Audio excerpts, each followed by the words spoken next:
अस्सलाम वालेकुम दोस्तों, जैसा कि हम द रशियन रेवोल्यूशन के पार्ट 1 में ज़िक्र कर चुके हैं कि किस तरह मुख्तलिफ इनकलाबों के सबब रोमनोव डायनेस्टी का ख़ात्मा हुआ, किस तरह डूमा का क़याम वजूद में आया और किस तरह डूमा का भी ख़ात्मा हुआ और किस तरह मज़दूरों और किसानों ने अपने हक़ की आवाज़ बुलंद की। अब हम जानेंगे कि इनकलाब आने के बाद सियासी खिलाफ किस तरह पर हुआ, सुर्ख इनकलाब की पहचान, लेनिन कौन थे और क्यों एहतजाज का एक नया सिलसिला शुरू हुआ। जी हाँ, मेरा नाम है कासिम सलेमान और आप देख रहे हैं history that change the world का सेकंड एपिसोड का पार्ट 2।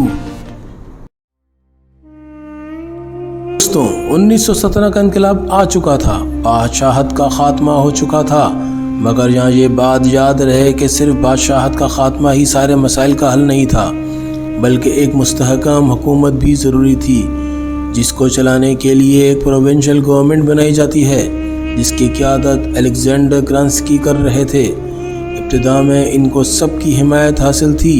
यह हुकूमत शुरुआत में आवाम को बोलने की आज़ादी के साथ साथ यकसा कानून और यूनियन बनाने की इजाज़त भी दे रही थी, मगर जंग के सिलसिले को ख़त्म नहीं करना चाह रही थी और प्रोविंशियल गवर्नमेंट शायद भूल गई थी कि ये वही फ़ैसला था जिसको आवाम निकोलस II के दौर में नापसंद कर रही थी। लोगों को यहाँ कुछ हकूक़ तो मिल रहे थे, मगर ये हकूक़ पेट भरने के लिए काफ़ी नहीं थे और नई हुकूमत की जंग पसंद पॉलिसी की वजह से खुराक की मज़ीद किल्लत हो रही थी, जिसकी वजह से एक बार फिर फसादात में इजाफ़ा हो जाता है। इन सब हालात के बीच अप्रैल 1917 में बोल्शेविक पार्टी के रहनुमा लेनिन वापस रूस आ जाते हैं। शुरुआत में तो लेनिन का मानना था कि अब सोवियत्स को हुकूमत अपने हाथ में लेनी चाहिए, मगर उनके नज़र में हालात इसके लिए साज़गार नहीं थे।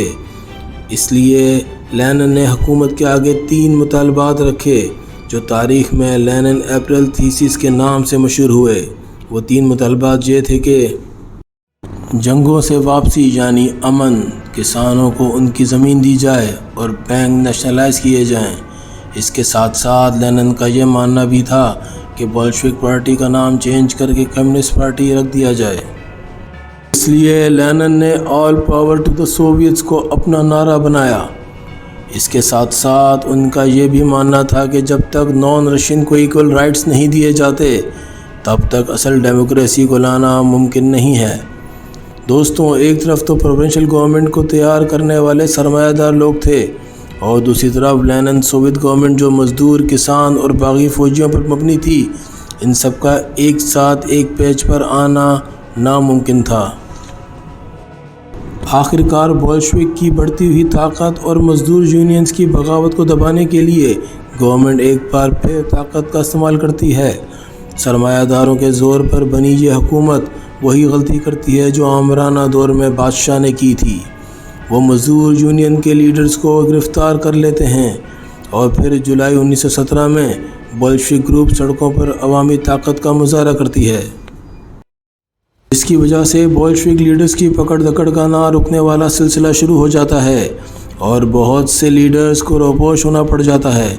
इस दौरान किसान भी इनकलाब में अपना हिस्सा डाल रहे होते हैं और बहुत से इनकलाबी किसानों ने ज़मीनों पर कब्ज़ा शुरू कर दिया होता है। इस दौरान लेनिन अपनी कायदाना सोच का लोहा मनवा रहा होता है और उसने बिखरे हुए बोल्शेविक मज़दूर और फ़ौजियों को इकट्ठा किया और अपनी तकरीरों से हुकूमत के ख़िलाफ़ इनका खून गरमाया।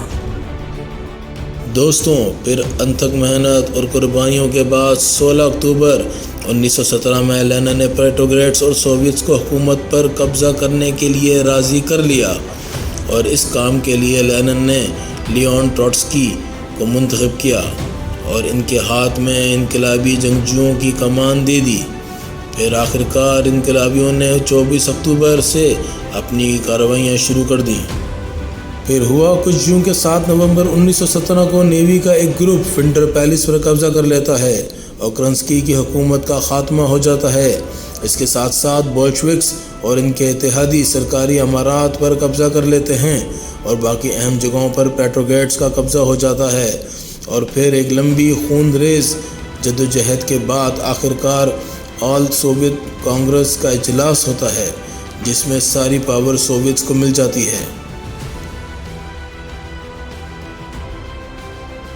اور اس طرح ایک نئی حکومت کا قیام ہوتا ہے جس کے لیڈر ولادیمیر لینن ہوتے ہیں، اور اس طرح اکتوبر ریولیوشن اپنے پایہ تکمیل تک پہنچ جاتا ہے۔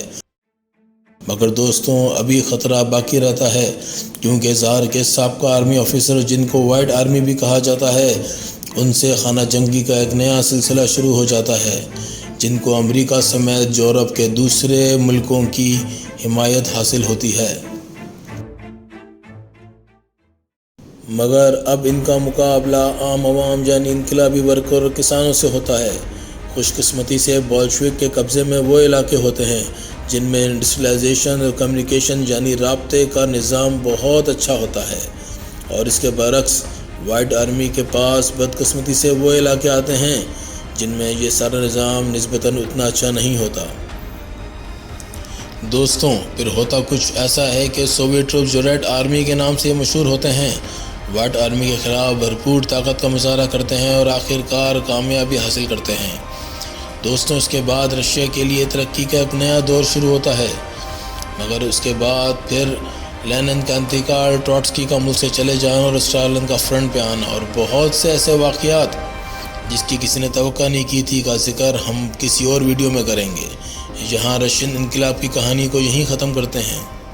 دوستوں، یہ وہ دور تھا جو نہ صرف رشیا بلکہ پوری دنیا کے لیے ایک نیا باب کھولنے جا رہا تھا۔